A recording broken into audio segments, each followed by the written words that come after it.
Five Zombie Apocalypse Conspiracy Theories.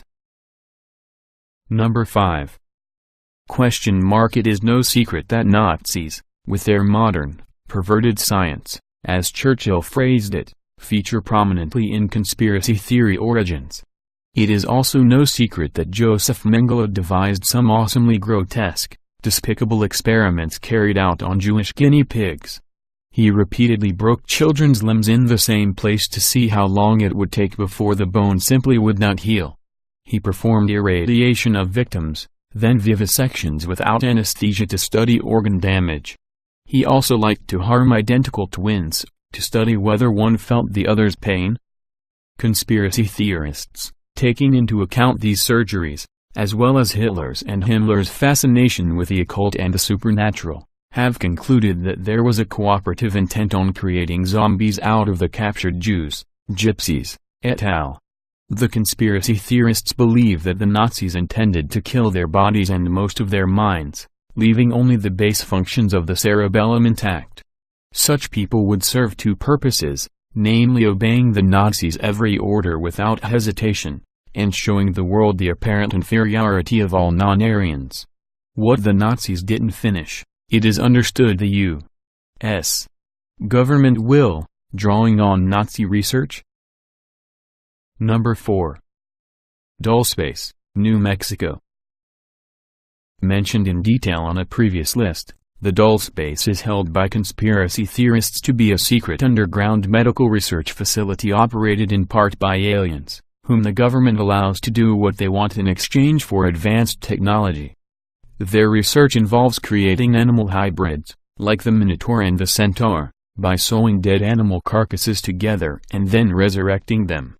This subset of the theory contends that the aliens are also manufacturing human zombies, like Frankenstein's monster, and that the government is, unbeknownst to the aliens, researching methods for growing either bacteria or virus that can infect ordinary living humans and turn them into the walking dead, as it were.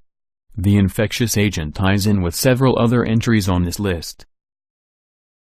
Number 3. The U.S. Air Force's gay bomb. This is no joke. In 1994, the Air Force, possibly in conjunction with the CIA, spent $100,000 of taxpayer money researching the feasibility of using homosexuality as a weapon. Their concept was to aerosol female sex pheromones over an enemy army, which might cause the soldiers to lose control of their libidos and have sex with each other. The U.S. military would then be able to overrun them more easily. When this hit the internet, the Air Force was ridiculed, but before you join in the banter, consider the principle behind this fact. Theorists are of the opinion that this idiotic gay bomb proposal was desperately idiotic, as in meant to distract the public from even more taxes funding some other top-secret research program. If the U.S. military is willing to investigate the psychoactive effects of human sex pheromones, it is no longer a giant leap to the investigation of infectious, psychoactive bacteria or viruses designed to kill every part of a person except the cerebellar functions. And if word of this investigation leaked, the Air Force could always act the part of the idiots they would once again appear to be. Number 2. Weaponized rabies. Theorists strongly contend that rabies is the virus whose effects on the central nervous system most closely match the popular concept of the zombie. In fact, 97% of the world's human rabies infections occur via dog bites.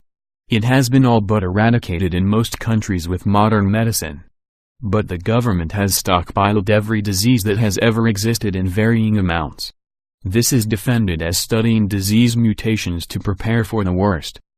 But if we have rabies vaccine stockpiles, why do we bother keeping the disease? There is only one known strain of rabies virus, and it kills by only one method, inflammation of the brain, encephalitis. It is 100% fatal without treatment, and in the lead-up to death, causes the victim to go insane. Violent acts may or may not occur, but the person is no longer himself. He is something else. If it were possible to keep such a person alive, his brain damage would be irreversible and almost total. Only the cerebellum would remain unscathed. If the cerebellum is inflamed, the person dies. Thus, theorists claim, the very existence of stockpiles of this virus proves the government's intent to weaponize it, and the result can only be the complete zombification of human beings. Number 1. Recall of troops from abroad. This is an ancillary theory to the imminent outbreak of the zombie virus. The government's official explanation for the recall of all American military personnel from hostile countries is the de facto end of war on terrorism. We got Bin Laden, they say. Why stay any longer? The war is over. We win. Well, the war is not even close to over. Splinter cell terrorism is global, and Al-Qaeda, for one, still has its leaders, primarily al-Zawahiri.